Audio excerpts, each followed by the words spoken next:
बढ़ती उम्र के साथ ही बालों के झड़ने की समस्या आमतौर पर महिलाओं में देखी जाती है, जिसके बारे में ज्यादा जानकारी देते हुए स्किन स्पेशलिस्ट डॉक्टर अलका ने बताया कि कुछ कॉमन कारणों की वजह से बाल झड़ने की समस्या पैदा हो जाती है, जिसमें मुख्यतः जेनेटिक, हार्मोन्स और न्यूट्रिशन डेफिशिएंसी के कारण देखने में आते हैं। उन्होंने बताया कि इसके लिए मेडिकल साइंस की मदद से हर प्रकार के इलाज की सुविधा उपलब्ध है, जिससे कि बालों का टूटना, झड़ना और नए सिरे से बालों का ट्रीटमेंट किया जाता है। फीमेल्स में बालों का झड़ना एक कॉमन समस्या है।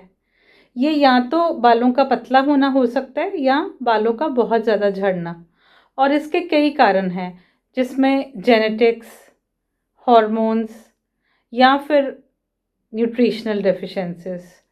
तो अब हम बात करेंगे कि इसको ट्रीट कैसे करना है। सबसे पहले तो ब्लड टेस्ट कराने चाहिए ताकि हमें कारण का पता चले कि वो किसी डेफिशिएंसी के कारण है या हॉर्मोन्स की वजह से है। तो हॉर्मोन्स में कुछ कॉमन रीजंस आ जाते हैं। या तो आपका थायराइड हार्मोन कम हो, या आपके बाल जो हैं वो एंड्रोजन के कारण, एंड्रोजन एक हार्मोन होता है, उससे सेंसिटिव हो जाएं। थायराइड की जो कमी है वो किसी भी एज में हो सकती है, जिसको कि हाइपोथायरॉयडिज्म कहते हैं। और जो एंड्रोजन सेंसिटिविटी है वो मोस्टली पेरीमेनोपॉजल एज में होती है, जो कि 45 to 50 या अबव केसेस में। एक बार आपको कारण का पता लग जाए, उसके बाद उसका ट्रीटमेंट।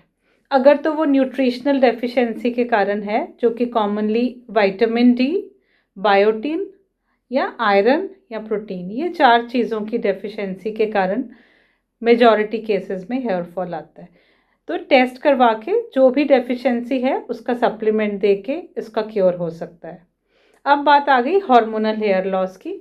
अगर तो वो हाइपोथायरॉयडिज्म की जगह के कारण है तो आप थायराइड का सप्लीमेंट दे सकते हैं।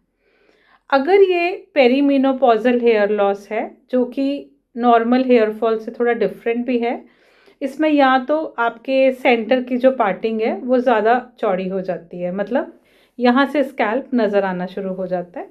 कुछ फीमेल्स में मेनोपॉजल एज में ये दोनों साइड से थिनिंग हो जाती है, जिसको टेम्पोरल थिनिंग कहते हैं। और बहुत रेयर केसेस में पीछे बॉल्डनेस आती है इस एरिया में। अब ये तीनों टाइप के हेयर फॉल में आपका हॉर्मोन्स का इशू होता है, तो इसको कैसे ट्रीट करना है। इसके लिए जो US FDA अप्रूव्ड ट्रीटमेंट है वो है टॉपिकल मिनॉक्सिडिल, जो एक लोशन या स्प्रे के फॉर्म में अवेलेबल है। ये 2% या 5% अवेलेबल होता है और दोनों स्ट्रेंथ्स फीमेल्स में यूज़ कर सकते हैं। इसके अलावा ओरल मेडिसिन भी आती हैं, जैसे कि स्पाइरोनोलेक्टोन या साइप्रोटेरॉन एसीटेट। ये एडवांस स्टेज में कई बार ओरल टैबलेट्स भी देनी पड़ती हैं अगर अकेले मिनॉक्सिडिल से फ़र्क नहीं पड़ रहा।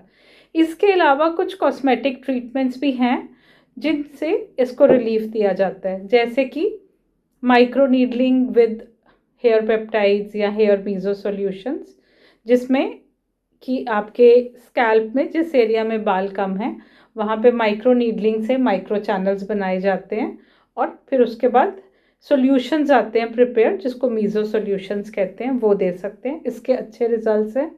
इसके अलावा PRP एक और एस्थेटिक ट्रीटमेंट है, जिसमें कि आपका ब्लड लेके उससे ग्रोथ फैक्टर्स या प्लेटलेट्स बना के सेपरेट करके, और वो एक सिरिंज के थ्रू या फिर डर्मा पेन या डर्मा रोलर के थ्रू आपके बाल के उस हिस्से में इंजेक्ट किए जाते हैं जहाँ पे हेयर फॉल या हेयर लॉस है, और ये बालों को रीग्रो करने में हेल्प करता है।